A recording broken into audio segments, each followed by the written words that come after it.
I've come here to serve you food. Our theme today is 21st century parenting, nurturing excellence with love, discipline, and technology. I'm starting from my first item here. What I'm holding here are seeds. What do I say, parents? Seeds. These are our children at birth. They cannot choose who the gardener is going to be. A seed cannot choose where to grow, and a seed does not grow by accident. We have soil here. That is why it can grow. Seed need the soil of love, soil of attention, soil of social security to grow. Without soil, seed cannot grow well. Am I right? Even if it grows well, it may not be able to be nurtured well. But is it only soil that makes it to grow? No. It needs water, right? Our children need love from us. But we don't need to love them, but we need to show them love. There's difference between loving your child and showing your child love. You can see this plant growing. This child does not grow by accident. It's by design. It was planted, watered, exposed to sunlight. That's how your child does not need the weekend drop of water. They need daily droplet of water, conversation, engagement, rapport, moral instincts. That's what they need to grow. And the next thing, you think this is a sharp object, right? It's a dangerous tool. But in the hands of the gardener, it is a life-saving tool. This is used for pruning. When a child is going towards the wrong direction, you prune. After pruning, you leave the plant to grow. This is what represents discipline at home. When you over prune, what happens to that plant? It dies. When you fail to prune, that plant what? Go wild. That's the same way it is at home. Our children need discipline. You need to set boundaries for them. You need to make them to understand consequences. You need to let them take responsibility. And that's the essence of pruning. The next you can see here is a mirror. See, this is a mirror, right? The classroom. The parents are the teachers. But ask me, what is the chalkboard? It is a mirror. A child does not copy instruction. They copy reflection. Children copy who you are. They don't copy what you say. What reflections are you to your children? It does not mean shouting. It means shaping.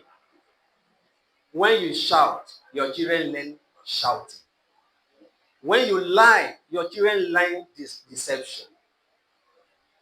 When you respect, your children learn humility. When you pray, your children learn devotion.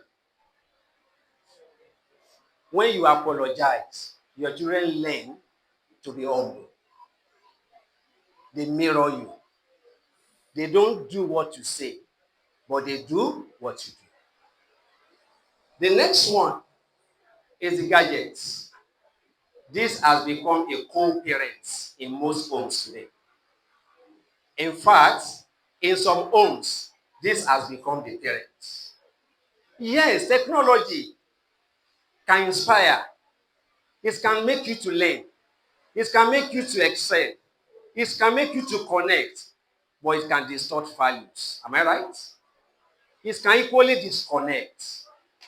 It can equally make a child to go wayward. But is it this bad? It's not bad. When you give a sharp object to a child, you monitor that child. But why do you give a phone to a child without monitoring the activities on that phone? When a child is exposed to technology, that child may be exposed to the dangers of the world, not even the dangers within the immediate environment. Giving them phone is not bad, but monitoring them while they are using it. Sit with them. Let them know what is good in the usage, and let them know what is bad in the usage. And now, the last one, which is the remote control. We need to take control of our own. Remote control is symbolic, right? It is used to change channel, right? Adjust, follow. Even set boundaries. Press what you want and what you don't want.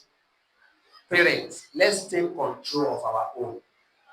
A lot of us have left control of our own to social media, to the society, to the peers, to the strangers online.